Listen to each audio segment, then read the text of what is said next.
आप बजरंग दल में राष्ट्रीय संयोजक भी रहे, है ना? संयोजक भी रहा, संयोजक भी रहे। तो उस समय आपने क्या क्या चीजें, क्या नीतियां बनाई?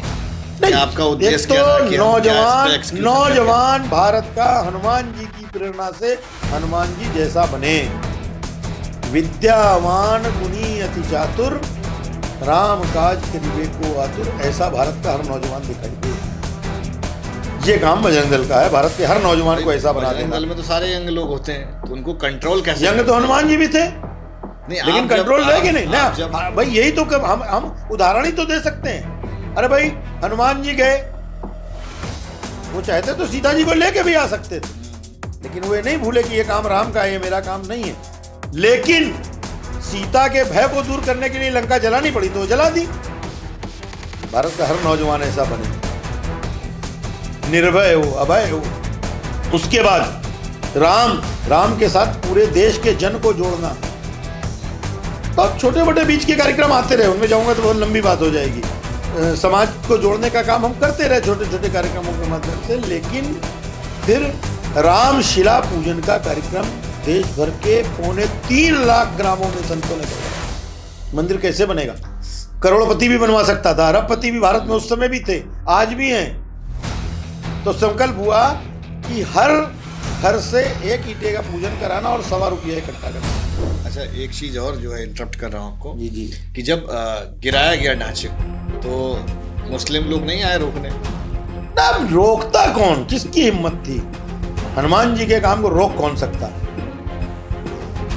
तो बजरंग दल सबसे आगे था। मैं हवा हूं, मुझ पे पहरे क्या लगाओगे, महसूस कर सकोगे, छू ना पाओगे, कौन रोक सकता? कागज में दब के मर गए कीड़े किताब के, दीवाना बिन पढ़े लिखे मशहूर हो गए। हम लोग तो आंख बंद करके और भगत सिंह चंद्रशेखर आजाद की तरह काम करने वाले लोग हैं। हाँ, बस। और जो 1000 वर्षों तक मुगलों से संघर्ष करके जिन्होंने अपनी संतानों को हिंदू बने रहने के लिए प्रयत्न किया, परिवार सहित अपने आप को समाप्त कर दिया, उसमें गुरु गोविंद सिंह जी के पूरे परिवार का नाम आता है। न जाने कितने ऐसे महापुरुष हैं, हमारे क्रांतिवीरों के नाम आते हैं। और आप शुरू में चलाइए 1000 वर्षों तक छत्रपति शिवाजी महाराज, महाराणा प्रताप, हरि सिंह नलवा, कितने नाम, छत्रसाल, इन लोगों ने जो संघर्ष किया। संविधान में राम का चित्र डाला गया, कृष्ण का चित्र डाला गया, हनुमान जी का चित्र डाला गया, बुद्ध और तीर्थंकरों के चित्र डाले गए। तो राम जन्मभूमि को क्यों नहीं मुक्त किया गया? राम जन्मभूमि को भी तो तोड़ा था। तो ये भारत की राजनीति जिनके हाथों में गई स्वाधीनता के बाद, तब मुलायम सिंह ने चुनौती दी थी कि परिंदा पर नहीं मार पाएगा। परिंदा छोड़िए, 80,000 लोग वहां पहुंच गए।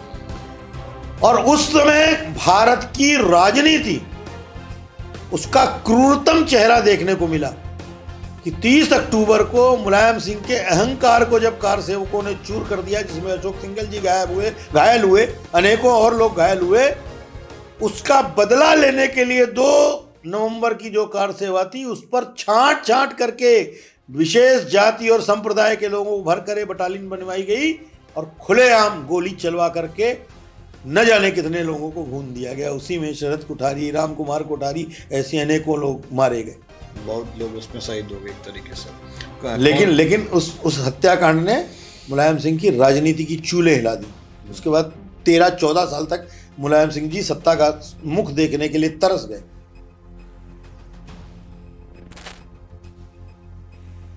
हेलो दोस्तों, आप सभी का मैं स्वागत करता हूं अपने चैनल स्पॉटलाइट विद निखिल पर। आज के हमारे मेहमान हैं प्रकाश शर्मा जी, जो पूर्व राष्ट्रीय संयोजक रहे हैं बजरंग दल में और भाजपा में भी पूर्व उपाध्यक्ष रहे हुए प्रदेश में। तो मोस्ट वेलकम है सर आपका हमारे चैनल पर। आपकी जर्नी काफ़ी इंस्पिरेशनल है। और तो आपका जो पालन पोषण हुआ वो कहाँ से हुआ? देखिए, मेरा जन्म तो कानपुर का ही है। मेरे पिताजी पैतृक निवास यहीं का है? यहीं का है। मेरे बाबा कानपुर के बड़े वकील थे जी, 1920 में प्रैक्टिस करते थे। मेरे एक ताऊ जी भी कानपुर के बड़े वकीलों में रहे हैं। पंडित किशोरीदास शर्मा मेरे बाबा थे, पंडित चंद्रमोहन शर्मा हमारे ताऊ जी थे जी। मेरे पिताजी इंस्पेक्टर ऑफ फैक्ट्रीज रहे, लेकिन दुर्भाग्य से अल्प आयु में उनका निधन हो गया और इसलिए फिर उनके जीवित रहते ही हम अपने एक चाचा के पास रहने के लिए आ गए थे। और इस बीच में उनका निधन 1967 में हो गया। सन 72 से मैं कानपुर में हूँ। अच्छा, जी। कोई पास का गांव रहा पहले? नहीं, मूलतः हम लोग अच्छा, ये रहते हैं। राजस्थान के हैं मूलतः हम अच्छा, लोग। राजस्थान के वैसे। राजस्थान में एक स्थान है दास जी का सुल्ताना, वो हमारे कुल गुरु का स्थान है। अच्छा, वहाँ से माइग्रेट होकर हरियाणा के नारनौल आए, नारनौल से कानपुर आए। पढ़ाई किस विद्यालय से हुई? ना मेरा प्रारंभिक जो गोरखपुर में मैं कुछ समय पढ़ा तो यानी रेलवे के स्कूल में पढ़ा। कानपुर में कुछ दिनों बीएनएसडी, छोटी बीएनएसडी जो पहले कहलाती थी, जहाँ आज बालिका विद्यालय हो गया है जी। कक्षा 7 मैंने वहाँ से की। और कुछ सामान्यतः उद्दंड परिवार में जो ऐसा माना जाता था, इसलिए मेरा प्रवेश कानपुर के उस समय के से लेकर आज तक का एक चर्चित विद्यालय है, पंडित दीनदयाल उपाध्याय सनातन धर्म विद्यालय। वहाँ मैंने कक्षा 8, 9, 10 या मुझे हॉस्टल में रखा गया, मैंने वहाँ पढ़ा। फिर 11वां बीएनएसडी इंटर कॉलेज में और जीएनके में मिलाकर। अच्छा। और ग्रेजुएशन मैंने किया बीएनडी डिग्री कॉलेज से। अच्छा। फिर लॉ और एमए इंग्लिश ये डीएवी कॉलेज से किया। अच्छा, डीएवी से किया। तो फिर ये बजरंग दल में कब आ गए? देखिए, मूलतः तो हमारा परिवार कानपुर में जब संघ आया उस समय जो 3-4 परिवार जुड़े थे था उससे जुड़ा हुआ था। और संघ की वर्किंग में मैं था। इंटर पास करने के बाद संघ की लगातार काम में शाखा जाते रहते थे। अच्छा। संघ का प्रथम वर्ष प्रशिक्षण इमरजेंसी में किया। इमरजेंसी में भी बहुत कम आयु होने के पश्चात भी मान्यवर अशोक सिंघल जी के साथ, उस समय के हमारे एक प्रचारक कौशलेंद्र जी थे, एक विष्णु जी थे, संघ के प्रचारकों और कार्यकर्ताओं के बीच की कड़ी बनते हुए इमरजेंसी में भी काम किया। और फिर इमरजेंसी के पश्चात डायरेक्ट संघ की वर्किंग में, संघ का प्रथम वर्ष का प्रशिक्षण प्राप्त करने के बाद उस वर्किंग में रहा। और 1984 में मैंने संघ का जो सबसे बड़ा प्रशिक्षण होता है, जिसे तृतीय वर्ष कहते थे, अब उनके कुछ नाम बदल गए हैं अभी पिछले कुछ दिनों से, संघ शिक्षा वर्ग तृतीय वर्ष नागपुर से किया। और जब मैं वापस लौट करके आया तो उसी समय श्री राम जन्मभूमि का आंदोलन, उसकी शुरुआत हुई थी, राम जानकी रथों के संचालन का वो हुआ। और उसमें फिर संघ की योजना से बजरंग दल के काम में कुछ नवयुवकों को दिया गया था। इसलिए अब मुझे यह भी सौभाग्य प्राप्त है कि बजरंग दल के संस्थापक सदस्य के रूप में मैं विनय कटियार जी के तहत प्रारंभ के जो 2-4-6 लोग थे, इस रूप में मेरा काम प्रारंभ हुआ। तो फिर राम जन्मभूमि वाला जो मुद्दा है उस पर तो बहुत सारे स्ट्रगल रहे हैं। निश्चित रूप से बजरंग दल का जन्म ही श्री राम जन्मभूमि आंदोलन के गर्भ से हुआ। अच्छा। इसलिए कभी कभी मैं कहता हूँ संघर्ष से जन्म, जन्म से संघर्ष। उसकी भी बड़ी अच्छी कहानी है। जब राम जानकी रथों का संचालन हो रहा था तो उसकी लोकप्रियता और बाकी सारी चीजें देखते हुए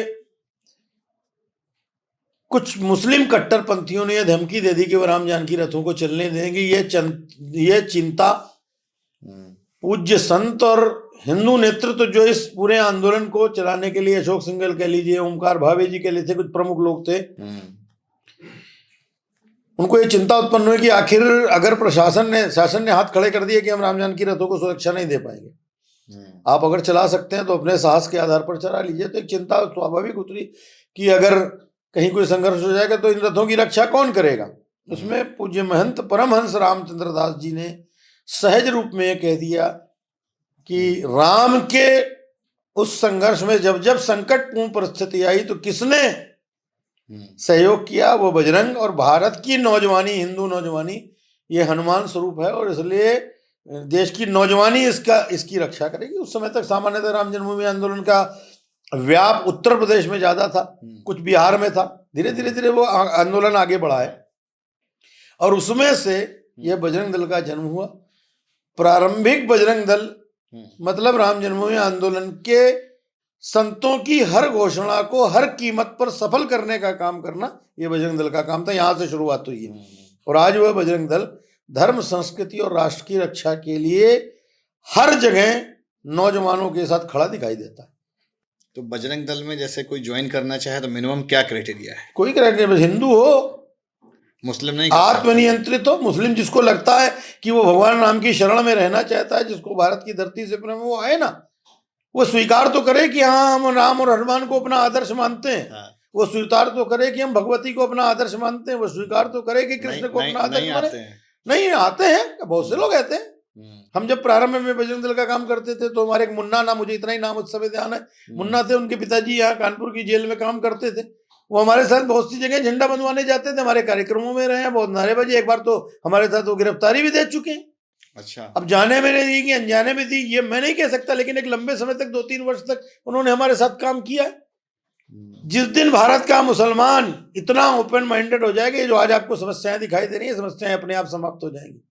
जिस दिन भारत का मुसलमान गर्व के साथ ये कहेगा कि मेरे पूर्वज अकबर, बाबर, औरंगजेब ये नहीं है, मेरे पूर्वज राम, कृष्ण ये हैं, भगवान शिव हमारे पूर्वज हैं, भारत का रहने वाला हिंदू हमारा पूर्वज है। मैं चुनौती के साथ कहता हूं, भारत का रहने वाला कोई भी मुसलमान, अभी तो खुदाई की बहुत चर्चा हो रही ना। हाँ, बिल्कुल। अगर उनकी पेरेंटेज का खुदाई होगी तो 4 पीढ़ी बाद कोई ना कोई बाप दादा हिंदू राम और कृष्ण ही निकलेंगे। कुछ लोग तो जिस दिन भारत का मुसलमान सहज रूप में इस चीज को स्वीकार करना प्रारंभ कर देगा, सारी चीजें अपने आप खत्म हो जाएंगी। आखिर वो औरंगजेब में अपनी के अक्स में अपने आप को क्यों देखते हैं? सही बात है। इतनी हिम्मत करनी पड़ेगी, और ऐसी हिम्मत करे जो नौजवान मुसलमान करेगा। मैं नहीं कोई उसको बजरंग दल ज्वाइन करा रहा होगा तो मैं प्रयत्न करके ज्वाइन कराऊंगा, लेकिन इतनी हिम्मत तो करे, कोई माने तो पहले स्वीकार करे। हाँ, वो ये तो कहे कि हम 5 बार नमाज पढ़ते हैं तो हम 10 बार भगवान राम के सामने भी मस्तक झुकाकर कह सकते हैं कि मेरे पूर्वज राम है। स्वीकार करे। हाँ, स्वीकार करे। फिर वो खड़े होकर कहे कि अदनी मदनी ये जो कट्टरपंथी हैं, जिहादी हैं, ये हमारे नेता नहीं है। हमारे नेता वो हैं जो सब में राम देखते हैं। ये कहने की हिम्मत तो करे कोई। बहुत सारे लोग तो कहते भी हैं कि हम राजपूत हैं, हमारे दादा। नहीं, मैंने कहा ना कि सब जगह खुदाई होगी तो कोई ना कोई बाप दादा हिंदू ही निकलेंगे। बस स्वीकार करने में संकोच हो रहा है। क्यों हो रहा है? जिस दिन वो संकोच मुसलमान छोड़ देगा, भारत में हिंदू मुसलमान की समस्या ही समाप्त हो जाएगी।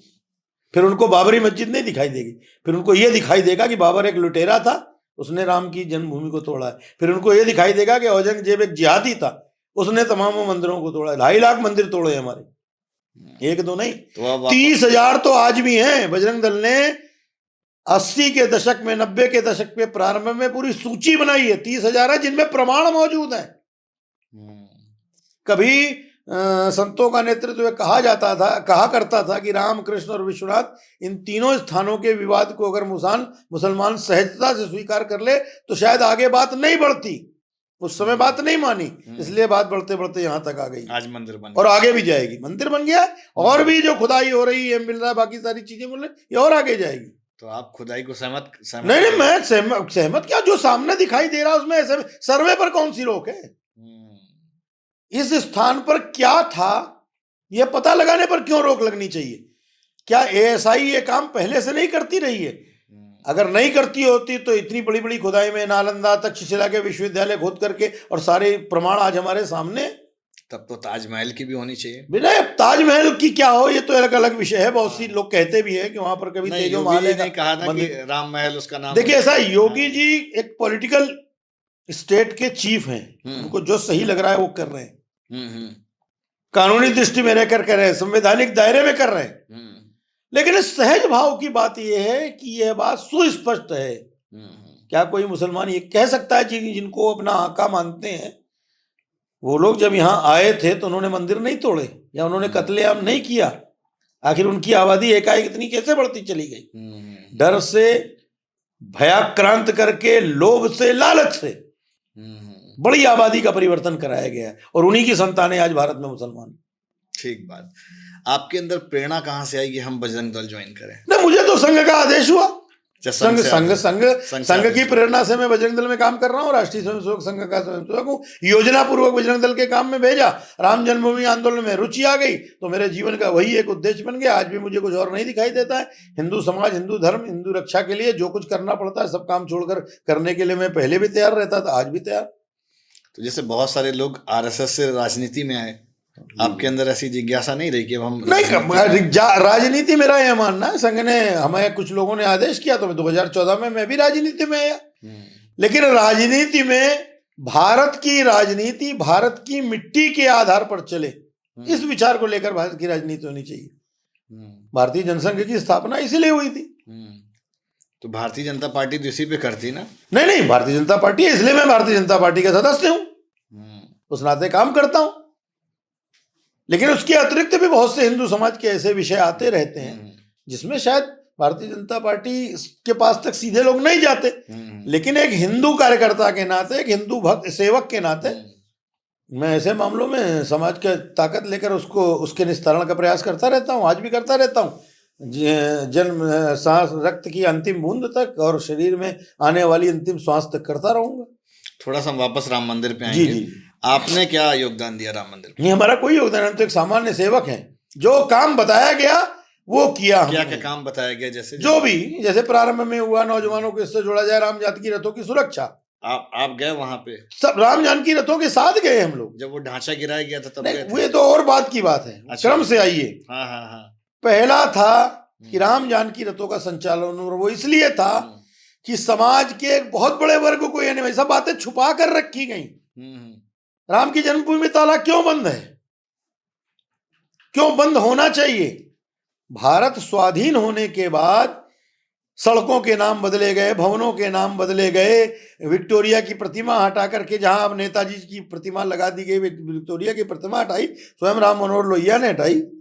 संविधान में राम का चित्र डाला गया, कृष्ण का चित्र डाला गया, हनुमान जी का चित्र डाला गया, बुद्ध और तीर्थंकरों के चित्र डाले गए। तो राम जन्मभूमि को क्यों नहीं मुक्त किया गया? राम जन्मभूमि को भी तो तोड़ा था। तो ये भारत की राजनीति जिनके हाथों में गई स्वाधीनता के बाद, उन्होंने ये डिफरेंशिएशन क्यों किया? जो अंग्रेज के खिलाफ लड़ा वो तो स्वतंत्रता सेनानी हो गया, और जो 1000 वर्षों तक मुगलों से संघर्ष करके जिन्होंने अपनी संतानों को हिंदू बने रहने के लिए प्रयत्न किया, परिवार सहित अपने आप को समाप्त कर दिया, उसमें गुरु गोविंद सिंह जी के पूरे परिवार का नाम आता है, न जाने कितने ऐसे महापुरुष हैं, हमारे क्रांतिवीरों के नाम आते हैं। और आप शुरू में चलाइए 1000 वर्षों तक छत्रपति शिवाजी महाराज, महाराणा प्रताप, हरि सिंह नलवा, कितने नाम, छत्रसाल, इन लोगों ने जो संघर्ष किया, तभी वो स्वाधीनता के संघर्ष से क्यों नहीं आते? तो लोगों को नहीं पता था, इसलिए कैसे पता चले? तो राम जानकी रथों के माध्यम से जन्मभूमि पर ताला अलग से बंद करवा दिया गया। जब वहां भगवान राम का प्राकट्य हुआ, उसके पहले ताला नहीं बंद था, पंडित जवाहरलाल नेहरू ने ताला बंद करवा दिया जबरदस्ती दबाव डालकर। तो आप लोगों ने तो खुलवाया? तो पहले राम जानकी रथों के माध्यम से समाज में इस चीज की जानकारी देना। किसी भी आंदोलन का पहला चरण होता है जन जागरण। जन जागरण किया, जन जागरण के पश्चात पहला नारा दिया 86 में, परमहंस जी ने कह दिया कि अगर ताला नहीं खोला जाएगा तो मैं आत्मदाह कर लूंगा। शिवरात्रि 1986 की, एग्जैक्ट डेट मुझे अभी इस समय याद नहीं, लेकिन उसके पहले सत्याग्रह करेंगे। इतना बड़ा जन दबाव बना कि शिवरात्रि से पहले फरवरी के पहले सप्ताह में ताला खुल गया। ताला खुल गया प्रत्यक्ष रूप से। तो जन जागरण का परिणाम हुआ आंदोलन करके। उसके बाद राम के साथ पूरे देश के जन को जोड़ना। तो छोटे मोटे बीच के कार्यक्रम आते रहे, उनमें जाऊंगा तो बहुत लंबी बात हो जाएगी। समाज को जोड़ने का काम हम करते रहे छोटे छोटे कार्यक्रमों के माध्यम से। लेकिन फिर राम शिला पूजन का कार्यक्रम देश भर के 3.25 लाख ग्रामों में संतों ने करवाया। मंदिर कैसे बनेगा? करोड़पति भी बनवा सकता था, अरबपति भी भारत में उस समय भी थे, आज भी हैं। तो संकल्प हुआ कि हर घर से एक ईंटे का पूजन कराना और 1.25 रुपया इकट्ठा करना। राम शिला पूजन हुआ 89 में और शिलान्यास हुआ। तब भी सरकार ने आंखें दिखाने की कोशिश की। तब मेरा सौभाग्य है कि कानपुर के सभी कार्यकर्ताओं के साथ कानपुर एक केंद्र रहा है, और उसका एक बड़ा कारण ये रहा कि श्री राम जन्मभूमि के एकमात्र सेनापति जो आज नहीं है, जिनके नेतृत्व में पूरा आंदोलन चला। आज अगर राम जन्मभूमि में आंदोलन की सफलता है तो ऐसे श्री अशोक सिंघल जी लगभग 20 वर्षों तक यहाँ प्रचारक रहे हैं, उनका बहुत बड़ा संपर्क था। तो जब यह आंदोलन चला और बजरंग दल का काम हुआ, तो हम सब उनसे व्यक्तिगत जुड़े होने के कारण, फिर पहले जो बजरंग दल के संयोजक हुए विनय कटियार जी, वो भी कानपुर गए थे, यहाँ कानपुर में प्रचारक भी रहे। तो इस कारण कानपुर हो गया, लखनऊ हो गया, बांदा हो गया। ऐसे जब काम बढ़ा तो पश्चिम में मुरादाबाद, रामपुर, ऐसे सब यहाँ पर बजरंग दल का अच्छा काम था। बाकी भी डिस्ट्रिक्टों को धीरे धीरे करके नहीं, ये ऐसे डिस्ट्रिक्ट थे, उनमें भी कानपुर पर अशोक सिंघल जी का बहुत भरोसा था, पूरे नेतृत्व का बहुत भरोसा था। और इसलिए जब कभी आवश्यकता होती थी कि अचानक नौजवानों की वहां आवश्यकता है, तो कानपुर से हम लोग जाते थे। हम लोग महीने में 8-8 10-10 बार गए। कब गए, कब अयोध्या से, एक समय तो ऐसा तो लगता था जैसे हम यहाँ की किसी मोहल्ले में जा रहे हैं। ढांचा बड़ी संख्या में लोग रहे। नहीं तो शिलान्यास के समय, उस समय कानपुर ने नेतृत्व किया है। 3 दिन 3 रात तक उसी स्थान को जहां पर शिलान्यास होना था वहां ध्वज लगा हुआ था। कानपुर के लोग कार्यकर्ता थे, पूरे पूरे उत्तर प्रदेश के कार्यकर्ता रहे। उस समय तक दिल्ली इत्यादि के भी कार्यकर्ता आने थे। उस समय तक कुछ व्याप हो गया था, राजस्थान का हुआ, ऐसे बीच बीच में छोटे छोटे कार्यक्रम होते रहते थे। उस दबाव में शिलान्यास भी समय के अनुसार हुआ। और समाज को जोड़ने की दृष्टि से आज जो लोग छुआछूत और उसकी बात करते हैं ना, एक हरिजन कामेश्वर चौपाल जो ट्रस्ट में भी है, उनके द्वारा शिला की पहली ईंट रखी गई। क्या बात है। और दुनिया ने उस इतिहास को देखा कि एक और जहां बर्लिन की दीवार तोड़ी जा रही थी, वहीं दूसरी ओर राम जन्मभूमि के शिलान्यास को एक हरिजन बंधु उसकी शिला रख रहे थे। बहुत बड़े बड़े लोग थे, लेकिन उन्होंने वो शिला रखी। फिर उसके बाद दूसरी जन जागरण का कार्यक्रम लिया राम ज्योति के माध्यम से। घर घर दीपक जलाएंगे और 6 दिसंबर की 30 अक्टूबर और 2 नवंबर की कार सेवा, अयोध्या में पहली कार सेवा। लेकिन हमें एक ऐसा सेनापति मिला था कि जिसने पहले स्वयं पहुंचकर अयोध्या 30 अक्टूबर की कार सेवा का नेतृत्व किया। हमारे जैसे नौजवान उनके पीछे खड़े थे। उस समय पूरे देश से लाखों लोग आए।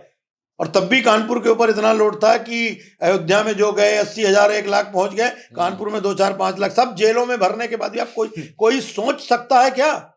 मुलायम सिंह जी ने जो उस समय जैसा आतंक मचाया था, सारे रास्ते बंद थे, सारे सड़क, यहां तक कि प्रदेश में प्रवेश करने वाले मार्ग, मध्य प्रदेश में भाजपा की सरकार थी, राजस्थान में उस समय भाजपा की सरकार थी।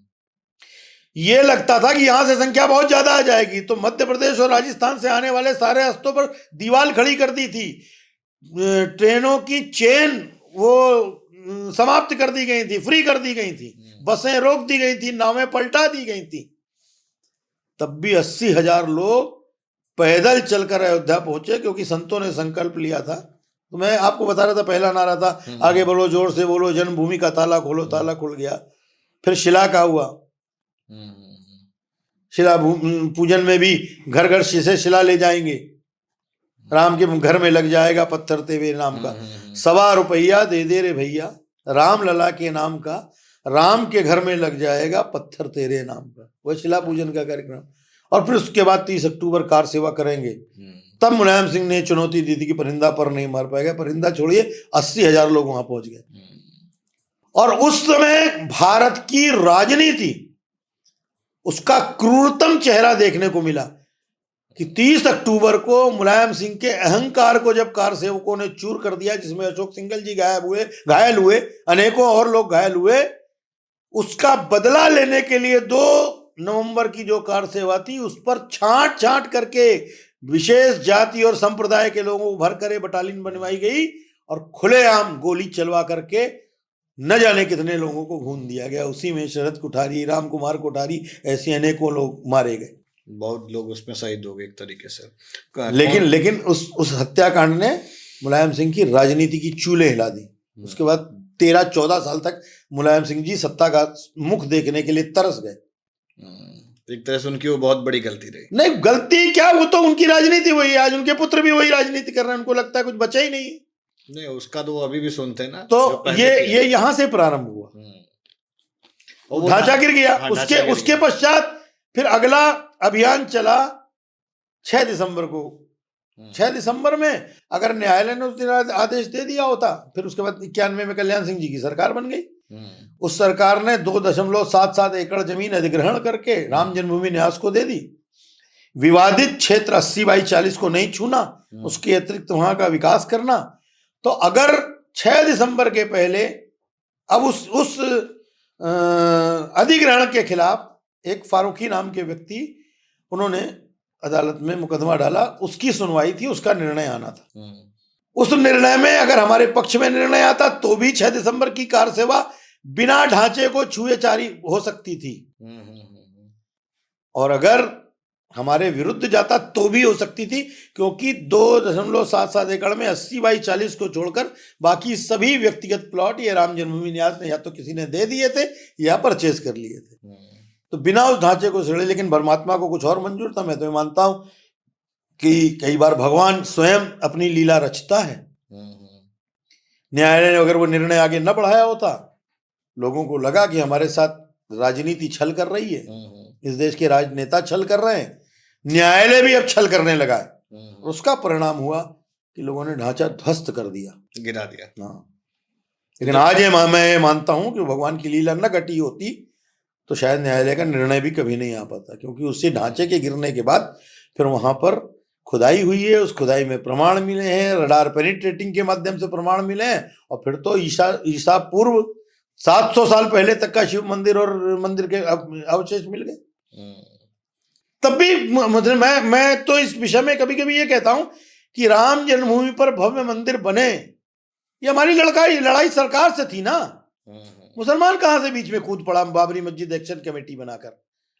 हमने मुसलमानों से तो कुछ कहा ही ना था, ना वो जगह मुसलमानों के कब्जे में थी। आप केस लड़ रहे थे, आप केस लड़ते रहते। अच्छा, एक चीज और जो है, इंटरप्ट कर रहा हूं आपको, जी जी, कि जब गिराया गया ढांचे को तो मुस्लिम लोग नहीं आए रोकने? ना रोकता कौन, किसकी हिम्मत थी? हनुमान जी के काम को रोक कौन सकता है? तो बजरंग दल सबसे आगे था। मैं हवा हूं, मुझ पे पहरे क्या लगाओगे, महसूस कर सकोगे, छू ना पाओगे, कौन रोक सकता? तो हनुमान जी तो पवन सुत हैं, उनकी हवा चली तो ढांचा धूल धूसरित हो गया। लेकिन अगर ढांचा नहीं गिरा होता तो खुदाई कहां होती, अगर खुदाई नहीं होती तो प्रमाण कहां मिलते, और फिर न्यायालय का निर्णय कैसे आता? और 6 दिसंबर का ढांचा गिरने के बाद ही सत्ता की नींद टूटी। उसमें यह हुआ कि जल्दी जल्दी केस को करके इसका निर्णय किया, अब सीरियस लेना पड़ेगा। तो इसलिए इस आंदोलन का मेरा यह मानना है कि दुनिया के इतिहास में ऐसा कैलकुलेटर आंदोलन आपको दूसरा नहीं मिलेगा, और इसका नेतृत्व करने वाला अशोक सिंघल जैसा नेता नहीं मिलेगा। पूज्य संत रामचंद्र परमहंस दास जी महाराज, स्वामी वामदेव जी महाराज, शिवरामाचार्य जी महाराज, कई ऐसे संतों के नाम एकदम से मुझे नहीं ध्यान आ रहा, और कुछ ऐसे हिंदू नेता, उनकी जो एक टोली बनी, उसके कुशल नेतृत्व ने इस आंदोलन को सफलता दिलाई है। कोई कह सकता है कि न्यायालय का निर्णय आया है, किसके काल में आया, वो सब विषय हैं, लेकिन परिणाम तो उसी का है। हाँ, बहुत पहले से संघर्ष किया। आप ये बताइए कि 84 के चुनाव में भारतीय जनता पार्टी की कितनी सीटें थी, और उसके बाद 91 के चुनाव में कितनी सीटें थी? ये कह सकते हैं कि मंदिर से नहीं, ना भारतीय जनता पार्टी ने हिम्मत की ना। भारतीय जनता पार्टी ने 89 में पालनपुर में प्रस्ताव पास करके राम जन्मभूमि आंदोलन में सहयोग करने की हिम्मत की ना। उसके नेता लाल कृष्ण आडवाणी ने सोमनाथ से अयोध्या तक की यात्रा निकाली ना। तो समाज नेतृत्व को देखता है, और आज भी जो हो रहा है, समाज देख रहा है ना, हिंदू समाज देख रहा है कि कौन नेता ईमानदारी से काम कर रहा है, वैचारिक आधार पर भारत की पृष्ठभूमि के आधार पर भारत की राजनीति करने का कौन कौन नेता प्रयास कर रहा है, इसलिए सफलता मिल रही है। अब सिर्फ दाढ़ी नहीं सहलाई जा रही है किसी की। जो हो रहा है वो सबके लिए हो रहा है, सबके लिए समान हो रहा है, और जो गलत है वो गलत है, उसको कहने का साहस भारत के राजनेता कर रहे हैं। नहीं तो लोग बोलते ही नहीं थे। सही। यहाँ तो दंगा करते थे मुस्लिम, तो अगर 10 मुस्लिम पकड़े गए हैं तो 10 हिंदू सिर्फ इसलिए पकड़ लिए जाते थे कि यही सेकुलरिज्म है।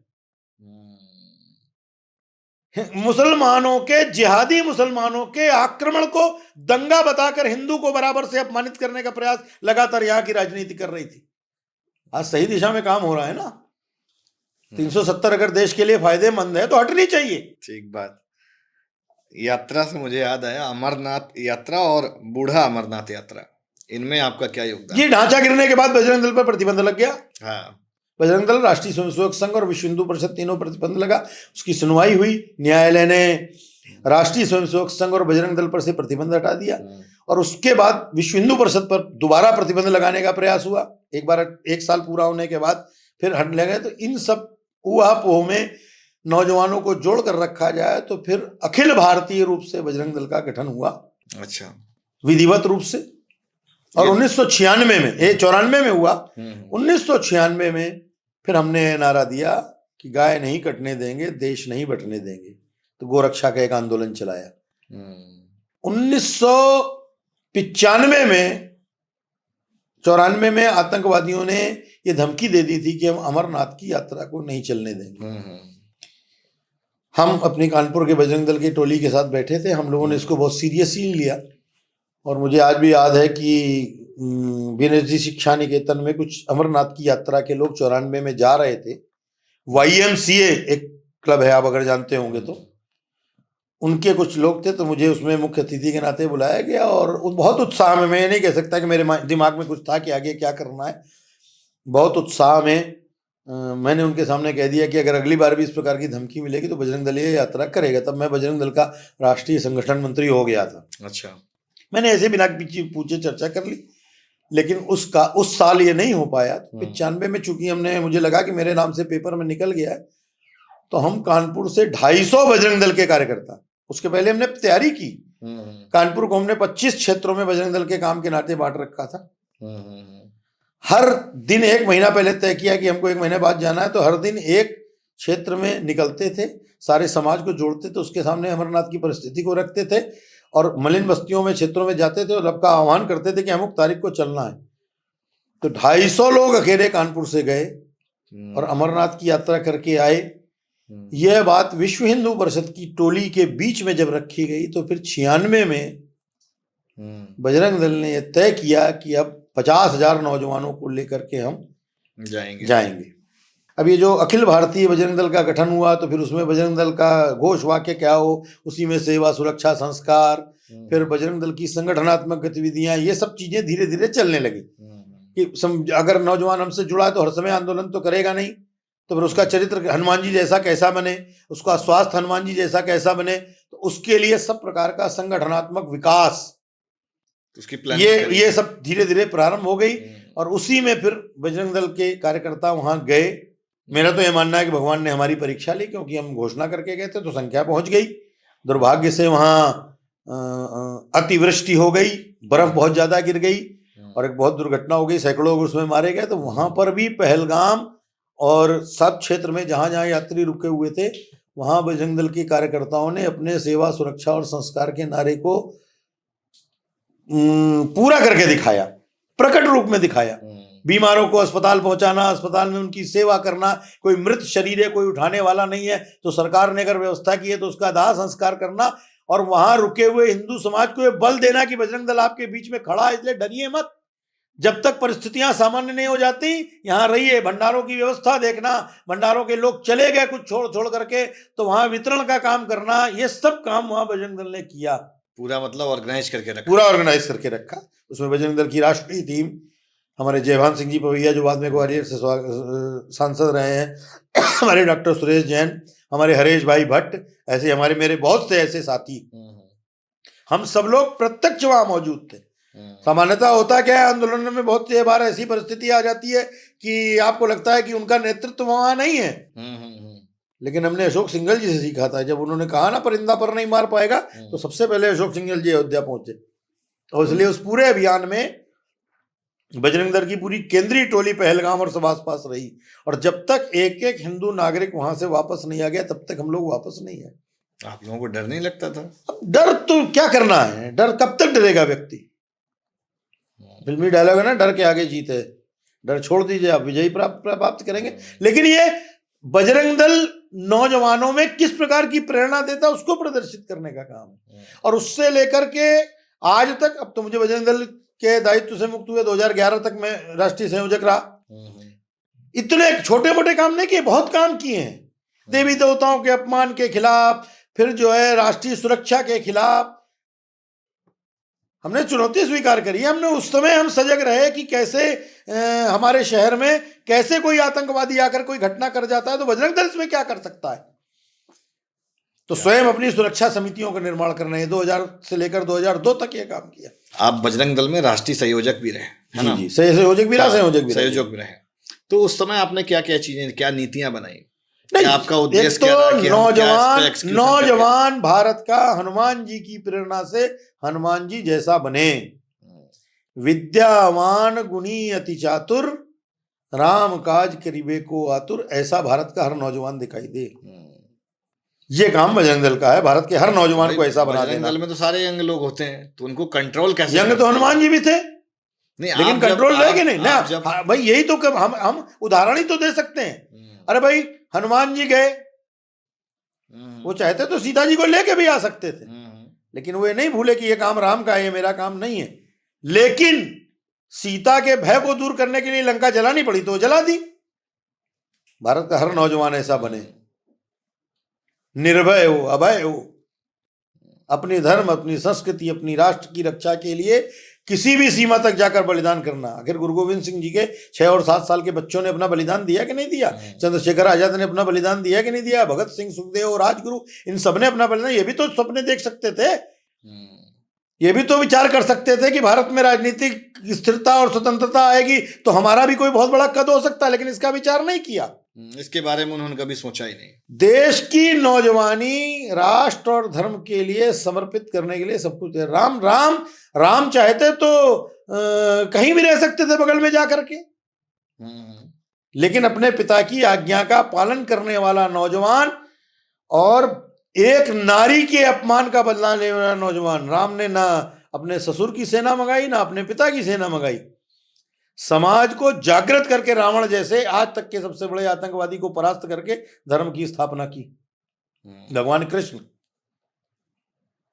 ये सब आदर्श हमारे सामने हैं। विदेश का नौजवान उनको फॉलो करे ना। फॉलो कब करेगा? जब धार्मिक मार्ग पर चलेगा। भाजपा आप कब ज्वाइन किया? 2014 में। तो फिर आप बजरंग दल से भाजपा में शिफ्ट हो गए? नहीं, मैं उसके बाद विश्व हिंदू परिषद का प्रवक्ता रहा, विश्व हिंदू परिषद में मीडिया प्रभारी रहा, विश्व हिंदू परिषद के केंद्रीय सह मंत्री के नाते भी काम करता रहा, जो काम दिया जाता था। लेकिन बजरंग दल के नौजवानों के बीच में काम करना है आज भी सबसे, मेरे देश की नौजवानी के बीच में काम करना है आज भी मेरा सबसे प्रिय विषय है। और हिंदू धर्म की रक्षा के लिए कुछ भी करना, ये आज भी मेरा सबसे प्रिय विषय। अच्छा लगता है आपको? नहीं, अच्छा नहीं लगता। मेरा जीवन ही इसलिए, हमें और कुछ दिखाई ही नहीं देता। तब तक तो परिवार का बंधन भी नहीं था, 2009 तक तो बिल्कुल ऐसे ही काम कर रहे थे। लेकिन आज भी परिवार के, उस समय भी जब परिवार का जो भी था, बड़े भाई साहब वगैरह जो परिवार रहता था, तो परिवार में जितने दिन कानपुर में रह गए उतना, बहुत बार ऐसा होता था कि घर में किसी की मृत्यु हो गई, किसी की शादी विवाह, सब हमने देखे ही नहीं घर के। आज भी मुझे लगता है कि अगर धर्म संस्कृति की रक्षा के लिए कोई काम आता है तो सब काम छोड़कर ये करना, और देश की नौजवानी ऐसी बने निस्वार्थ, हनुमान जैसी नौजवानी बने कि हनुमान से जब पूछा गया कि तुम्हें क्या चाहिए तो उन्होंने कहा कि आपके चरणों की सेवा। अरे भाई, 3 राजाओं को राज्य हनुमान के सहयोग से मिला। विभीषण को मिला, सुग्रीव को मिला, और स्वयं राम का राज्याभिषेक हुआ तो उसमें राम वो चाहते तो कहीं भगवान राम ने किसी को कहीं का राजा बनाया, किसी को कहीं का राजा, हनुमान भी बन सकते थे। लेकिन हनुमान जी ने कहा, सो सब तब प्रताप रघुराई, इसमें मेरा कुछ नहीं है, मुझे आपकी चरणों की सेवा चाहिए। देश की नौजवानी इस दृष्टि से काम करे। भारत की राजनीति में आने वाला नौजवान कई बार इन सब चीजों का विचार नहीं करता। हमें कुछ मिलेगा, मिलता है स्वाभाविक रूप से। राजनीति में जब आप काम करेंगे तो राजनीति के मार्ग पर जो कुछ है वो मिलेगा। समुद्र मंथन होगा तो मंथन में जो जो आएगा वो सब उस पर, सब पर अधिकार है। लेकिन हम इसीलिए काम करें कि हम कुछ बन जाएंगे। इसमें और बजरंग दल के नौजवानी काम करने में अंतर है, बहुत अंतर। तो जैसे आप भाजपा में आए तो आपके मन में कुछ ऐसा रहा कि कभी टिकट मिलेगी या मैंने आज तक तो मांगा नहीं। पार्टी कभी सोचेगी मेरे बारे में तो पार्टी जो कहेगी वो करने के लिए पार्टी टिकट देगी तो लड़ेंगे चुनाव? नहीं, क्यों? पार्टी जो कहेगी वो करेंगे। पार्टी हमसे सामान्य कार्यकर्ता के नाते कहेगी कि आप ये काम करें तो वो भी करते हैं। हमें एक मंडल का प्रभारी बनाया तो वहां भी गए, हमें एक वार्ड का जिम्मा दिया गया तो वहां भी गए। संगठन के नाते जो काम दिया जाएगा वो करेंगे। लेकिन मांगना क्या है? मांगना भगवान से भी मांगना नहीं चाहिए, क्योंकि भगवान सब कुछ जानता है क्या उसे देना है, इसलिए उससे नहीं मांगना चाहिए। और भगवान से छोटे से मांगा क्या जाए। ठीक बात। अभी जब 24 वाले लोकसभा रहे जी तो आपने रमेश अवस्थी जी का एक तरह से पत्र लिख के दिया कि देखिए, एक तो समस्या ये है का चयन सही उसमें व्यक्ति को किनारे कर दीजिए। अच्छा, पार्टी ने एक निर्णय किया। पार्टी की बहुत सी बातें, मैंने जो पत्र लिखा है, पहली चीज तो ये, वो पत्र मैंने मीडिया को नहीं लिखा था। हाँ। वो पत्र मैंने 13 तारीख को लिखा था। वो पत्र 4, 5, 6 दिन बाद कहीं से भी आया। मीडिया सब चीजें ढूंढ ही लेती है। हाँ। मैंने प्रधानमंत्री जी को दिखा था, और जो मैंने उस पत्र में लिखा है, परिणाम ने वो चीज स्पष्ट कर दी। बहुत दिनों से बहुत सी बातें चल रही हैं, कार्यकर्ताओं के मन की बात है। शायद कार्यकर्ता अपनी नहीं पहुंचा रहा था, इसलिए मुझे लगा प्रधानमंत्री जी को पत्र लिखा जाए। प्रधानमंत्री जी बहुत विजिलेंट है, छोटी छोटी बातों पर ध्यान रखते हैं। मैं उनसे कई बार मिला भी हूं, हो सकता है अब वो भूल गए हों 10 साल प्रधानमंत्री रहने के बाद, लेकिन वो मेरे नाम से परिचित भी हैं। इसलिए मुझे लगा कि कुछ तो करना चाहिए। आखिर सब कुछ जैसा चल रहा है उसमें व्यक्ति को आप हटा दीजिए, XYZ कोई भी हो सकता है। मैंने सिर्फ एक घटना के बारे में नहीं लिखा, एक घटना कानपुर की थी इसलिए लिखा मैंने। तो अपने बड़े नेता को पत्र लिखना अपराध कौन सा है? तो आपके हिसाब से किसको टिकट मिलनी चाहिए? किसी को देती पार्टी, कम से कम ऐसा तो देती कि लोगों को लगता। इतना हारना एक अलग विषय है, जितनी पार्टी है पार्टी कार्यकर्ता लगता ही है। मतलब आपके कहने का सेंस ये है कि उसको मिलता जो एक नहीं, संगठन में ऐसी काम बहुत सी गलतियां हुई, आज उस पर चर्चा हो रही है। सिर्फ उत्तर प्रदेश में हमारी सीटें जो कम हुई हैं उसके पीछे का एक बहुत बड़ा कारण ये है। लोग स्वीकार भी कर रहे हैं, उस पर चर्चा भी चल रही है, पार्टी नेतृत्व उस पर विचार भी कर रहा है, और जहां बैठते होंगे तो लोग स्वीकार भी करते होंगे। ठीक बात। उस बात को एलोबोरेट करने के लिए मैंने एक पत्र लिखा। मुझे लगा मुझे नामांकन कराना चाहिए, मैंने नामांकन पत्र खरीदा, लेकिन वरिष्ठ लोगों ने मुझे आकर कहा भी, और हमारे विश्व हिंदू परिषद के चंपत राय जी वगैरह ये सब, उन्होंने भी मुझे फोन करके कहा, विनय कटियार जी ने फोन करके कहा।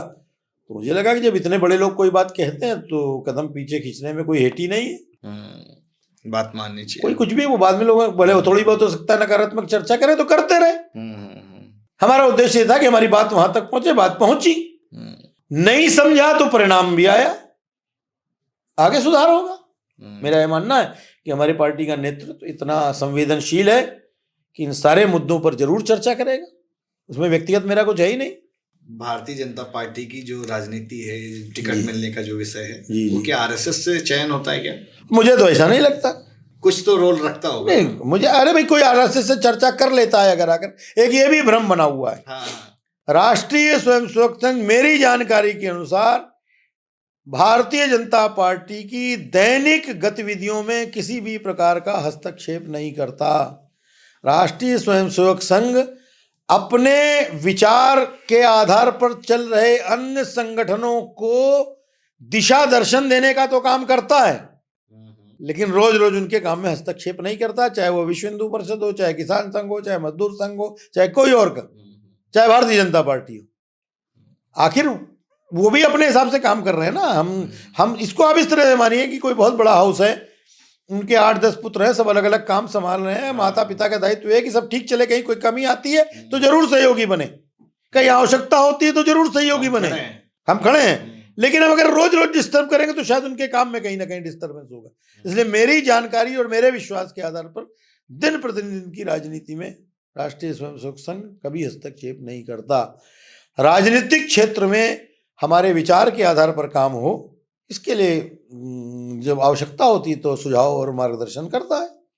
ठीक बात। अगर 27 में अगर इलेक्शन में टिकट मिलती है, इसका ये देखिए, इसका क्या ऐसे सपने ना आप मुझे दिखाइए ना मुझे देखना चाहता हूँ। आप क्या होगा 27 तक? इच्छा है लड़ने की? नहीं, इच्छा मैंने कहा ना आपको, संगठन जो भी आदेश कर देगा। मैं कि मेरी इच्छा, अगर मेरी इच्छा बहुत होती तो मैं 90 में जब कोई लड़ने वाला नहीं था तब तो लड़ जाएंगे। क्यों नहीं करेंगे भाई? संगठन जो दायित्व देगा वो काम करेंगे।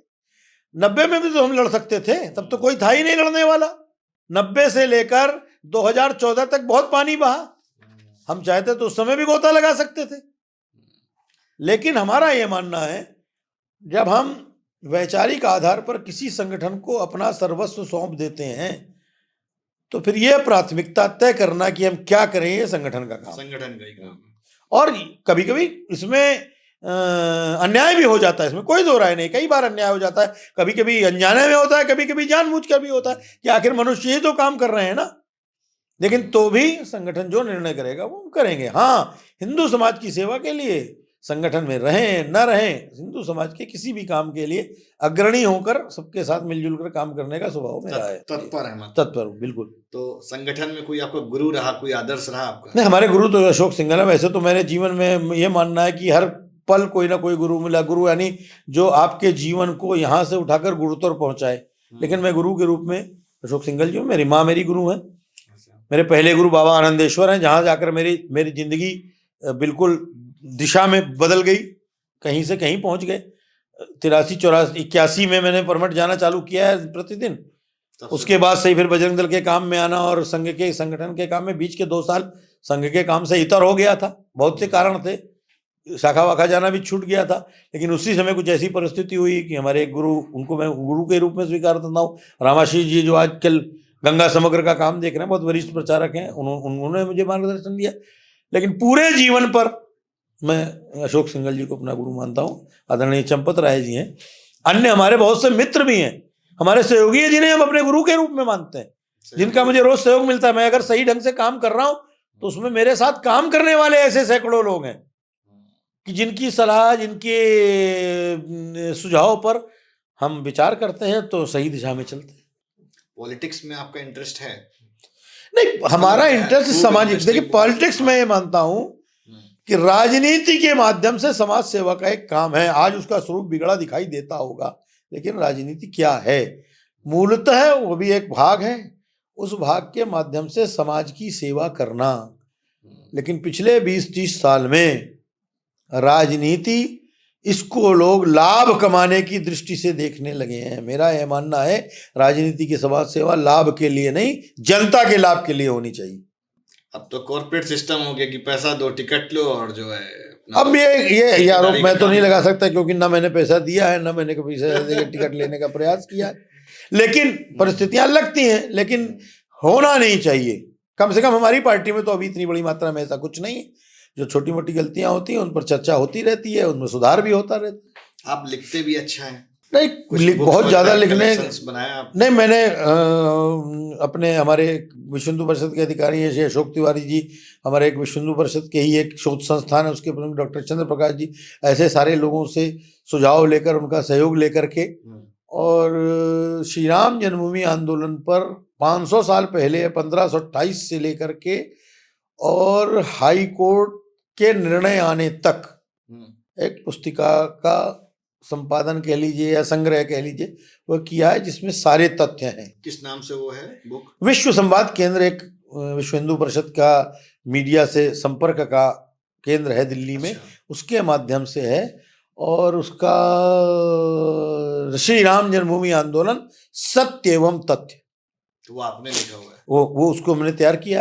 और उसके पश्चात अभी जब 5 अगस्त को आदरणीय मोदी जी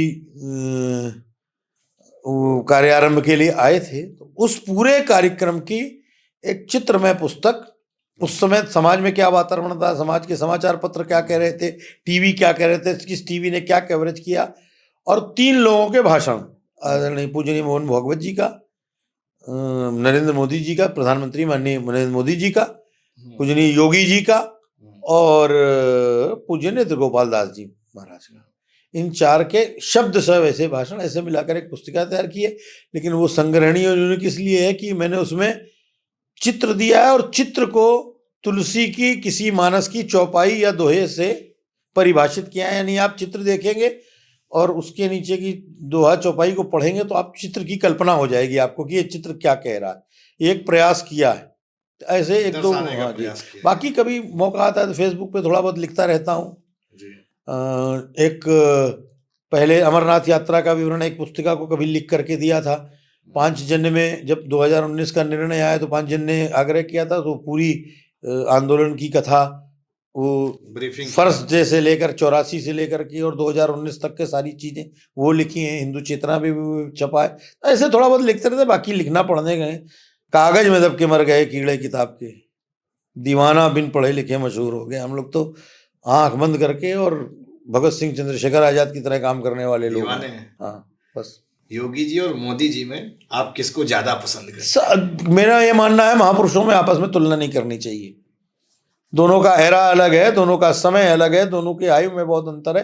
मोदी जी ने भी अपने जीवन में बहुत काम किए हैं, अभी भी वो कर रहे हैं। हम तुलना नहीं कर रहे हैं, हमने कहा पसंद किसको? नहीं, मुझे मोदी जी भी पसंद है अपने कैलेबर में, और योगी जी भी पसंद है। लेकिन योगी जी के बारे में मेरा एक कहना है कि योगी जी के जो हृदय में है वो उनकी जबान पर है। गड़बड़ नहीं कोई मतलब? नहीं, गड़बड़ सही की बात नहीं है। बहुत सी ऐसी बातें जिन्हें भारत की राजनीति में कभी कोई राजनेता कहेगा भी, मोदी जी भी कहते हैं, खुलकर कहते हैं, कोई चीज छोड़ते नहीं है। लेकिन सीधी सीधी इन बातों को कभी राजनीति में भी कोई कह सकता है, इसकी कल्पना नहीं की थी। योगी जी ने वो करके दिखाया। और इसके लिए अभी जो पिछला सदन निकला है उसमें जो बातें कही है, वैसी बातें अगर आजादी के बाद से भारत की लोकसभा, राज्यसभा और विधानसभाओं में हो रही होती तो भारत में तुष्टीकरण की राजनीति कभी सफल नहीं होती। समझ गया आपकी बात। आप उसका जिक्र कर रहे हैं क्या कि ये देश हिंदू मुसलमान और नहीं नहीं बाबर से नहीं चलेगा? ना ना ना, उन्होंने जो बातें कही, उन्होंने कहा कि भाई हिंदू मारा गया तो आपने क्यों नहीं बोला, किसी के मुंह से एक शब्द निकला? 78 में 282 हिंदू जला दिए गए उसी संबल में, तब किसी के मुंह से एक शब्द क्यों नहीं निकला? और आज जिन्होंने हमला किया है आप उनकी पैरवी करने के लिए सदन में बोल रहे हैं। ये कहने का साहस कौन करेगा? और सही बात है, मैं हिंदू हूं, मुझसे ये अपेक्षा क्यों होनी चाहिए कि मैं ईद मनाऊंगा? मेरा कोई मुसलमान मित्र है, वो अच्छे ढंग से ईद मनाए, हम लोग सौहार्दपूर्वक ईद मनाएं, ये तो समझ में आता है, लेकिन मुझे ईद की बधाई और मोमो क्यों देने चाहिए? वो मिलेगा तो हम उसको बधाई देंगे।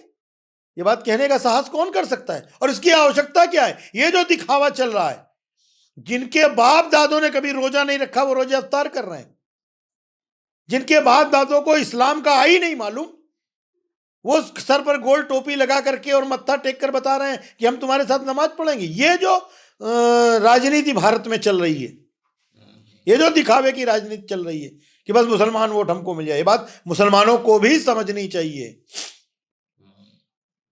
क्या आवश्यकता है? मैं अगर किसी मुसलमान से कहूं कि आओ देवी भागवत में बैठो हमारे साथ, कितने मुसलमान बैठेंगे? दांडिया में जाने के लिए बहुत उत्सुक जो मुसलमान नेता दिखाई देते हैं, मैं उनसे अगर यह आह्वान करूं कि अगले नवरात्र में भारत की हर मस्जिद में देवी की प्रतिमा स्थापित करें, चलो डांडिया खेलते हैं, तुम भी आओ हम भी आए, कितने मुसलमान तैयार होंगे? वो लगाओ बोर्ड की काफिरों का। नहीं नहीं नहीं नहीं नहीं नहीं, हम कह रहे हैं आप अपनी मस्जिद में रखिए ना भाई, नवरात्र में डांडिया देवी के सामने तो खेला जाता है, रखिए।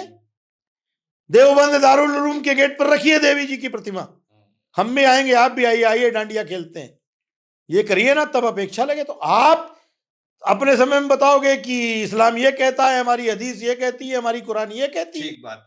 और हमसे ये अपेक्षा करोगे कि हम ये बातें सीधे सीधे तुष्टीकरण की राजनीति को कहने वाले का साहस नरेंद्र मोदी की है। मोदी जी भी कहते हैं, उनका स्टाइल अलग है, क्योंकि उस समय की परिस्थिति अलग थी, देश काल परिस्थिति अब अलग है। अब धीरे धीरे धीरे समय बदल रहा है, और मुझे लगता है कि भारत के मुसलमान को इन सब बातों की वो जब तक आक्रांताओं को अपना आदर्श मानते रहेंगे तब तक भारत में उनका ये बैर वाला स्वभाव चलता रहेगा। भारत के मुसलमान को ये चाहिए कि उसकी सुरक्षा की गारंटी, उसके सफलता की गारंटी तब है जब यहाँ के बहुसंख्यक हिंदू समाज के साथ वो मिलकर चले। आपके मुस्लिम मित्र हैं? नहीं, क्यों नहीं है, बहुत मुस्लिम है, आप बता करिए। डॉक्टर फहीम रावी है, पता नहीं अब है कि नहीं है, मुझे मालूम नहीं, उनसे आप पूछिए, उनसे पूछिए। जिस समय उनकी दुकान कब्जा करने के लिए कुछ जिहादी ही आ गए थे, किसने उनकी मदद की थी? ऐसा थोड़ा ना कि हम कोई मुसलमान को अपना दुश्मन मानते हैं, दुश्मन नहीं मानते, नहीं कतई नहीं मानते, भाई मानना। अरे भाई भाई है ही है, हमारे पूर्वज है तो हमारा वो भाई है, वो तो स्वीकार करे। आप बस बात समझाना चाहते नहीं, हाँ, मूल बात यह है कि 33 करोड़ देवी देवताओं में अगर एक देवता उनका भी जुड़ जाएगा तो हमारी सेहत पे क्या फर्क पड़ रहा है? वो तो ये मानने को तैयार हो कि बाकी 33 करोड़ वाले भी हमारे हैं। ये स्वभाव जिस दिन बदल जाएगा, जिस दिन मदनी जैसे लोग मंचों से धमकी देखना बंद कर देंगे, जिस दिन बैरिस्टर अकबरुद्दीन और ओवैसी जैसे लोग धमकी देना बंद कर देंगे, वो कहते हैं, और ये चीज सिर्फ भाषण में भी नहीं, जमीन पर दिखाई देनी चाहिए, व्यवहार में दिखाई देनी चाहिए, तब भारत में परिवर्तन आएगा। ठीक बात। एक अभी चड्ढा विधान, ये जो उपचुनाव हुआ उसमें बड़ा वायरल रहा है, एक चड्ढा जी का एक वो बयान था, नसीम सोलंकी जी को फोन करके कहा, एक रिकॉर्डिंग वायरल हुई, आपने सुनी? मुझे तो नहीं मालूम, ऐसी कोई रिकॉर्डिंग मेरी जानकारी में नहीं आई। अच्छा, हाँ। बहुत नहीं, लेकिन कोई मुसलमान अगर श्रद्धा के साथ, कोई श्रद्धा के साथ आता है तो मैं तो कहता हूं कि हर मुसलमान के लाम के मानंद हैं गेसू मेरे घनश्याम के, रस खान ने लिखा ना, कहो रहीम निज शीश पर धूर धरत के काज, जेई रज मुनि पत्नी तरीते ढूंढत गजराज। रहीम ने लिखा ना, क्या इस देश ने उसको स्वीकार नहीं किया? तो ये इसको नहीं मानता। मैं तो कहता हूं सारे मुसलमान आए ना, हम चलो चढ़ाओ शंकर जी पे जल, और याद करो कि मेरे पूर्वज कौन थे, शुद्धता के साथ आओ चढ़ाओ जल, मन से स्वीकार करो, स्वीकार करो ना, क्या नुकसान है? इसी के साथ हम विराम लेंगे आपसे बात करके बहुत अच्छा लगा और काफी सारी चीजें उम्मीद करता हूँ हमारी दर्शकों को भी समझ में आई होंगी। और इसी के साथ हम लेंगे विराम और आपसे एक बार हम और समय लेंगे, दोबारा जो है डिटेल्ड में सिर्फ चर्चा होगी राम मंदिर पर। जी है ना? हाँ, ठीक से। बहुत धन्यवाद जी, बहुत धन्यवाद।